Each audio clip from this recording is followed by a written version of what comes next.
প্রবেশদ্বার দিয়ে প্রবেশ করতেই মনে হলো এক ভিন্ন জগতে এসে প্রবেশ করেছি।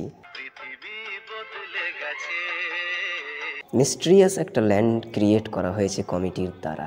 বেসিক্যালি আজ আমরা একটা পূজা মণ্ডপ পরিদর্শন করতে চলেছি, যার থিম কিন্তু দারুণভাবে সময় উপযোগী, বলা চলে যুগোপযোগী।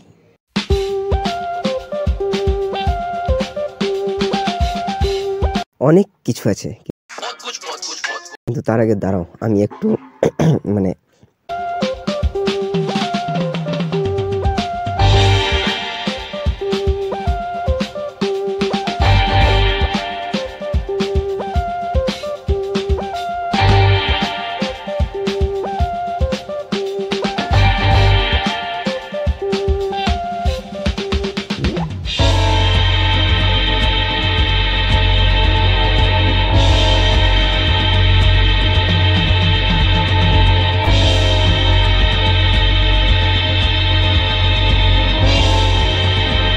দূরের গাছটা সম্পর্কে পরে বলছি, তার আগে এদিকে এসো।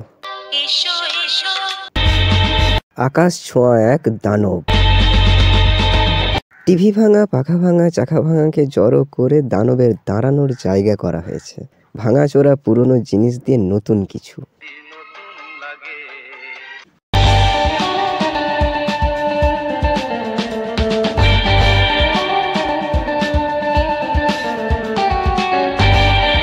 এদের দেখো, লাইন দিয়ে সব মোবাইল ঘাঁটছে।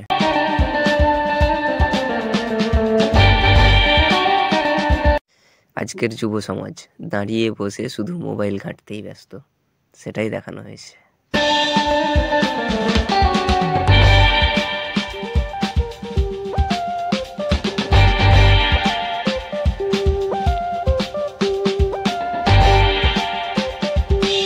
সোশ্যাল মিডিয়াই আমাদেরকে রিয়েল লাইফে বেশি করে আনসোশ্যাল করে তুলছে।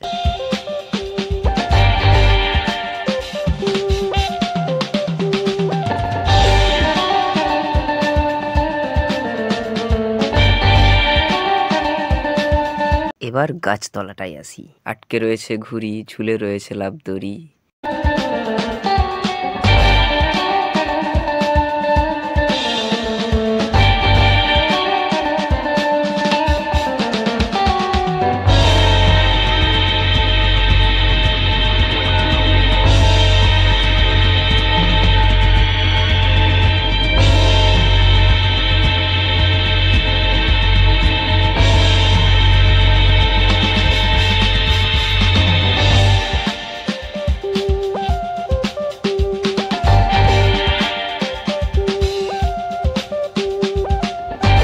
সন্ধান চাই কেন লেখা রয়েছে বলছি।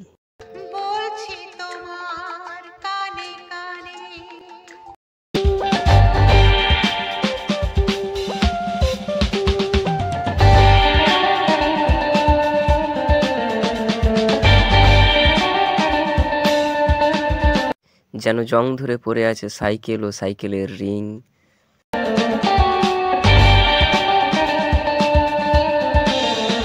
ফুটবল, ক্রিকেট ব্যাট ও উইকেটগুলোও আজ অবহেলায় পড়ে রয়েছে।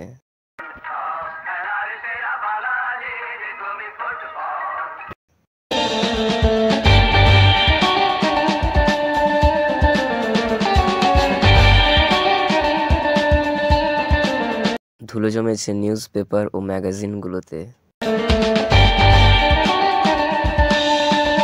চুকিতকিত ও কাবাডির মতো আউটডোর গেমসগুলো কোথায় যেন হারিয়ে যাচ্ছে আজ মোবাইলের নেশায়। তাই সন্ধান চাই এগুলোর।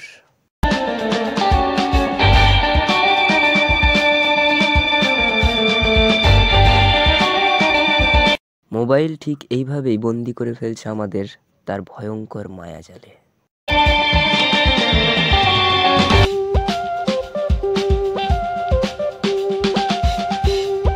এটা হলো মণ্ডপের বাইরের লুক। কত গামছা, পাখিটার চোখগুলোতে লাল লাইট লাগানো আছে, রাত হলেই জ্বলবে, তখন দেখতে আরো ভালো লাগে। পুরোটাই আর্টিফিশিয়াল, কিন্তু ভাবনাটা একদম অরিজিনাল। কেশবগঞ্জ চটি বারোয়ারি দুর্গোৎসবের 2023-এর থিম ছিল দুই পৃথিবী।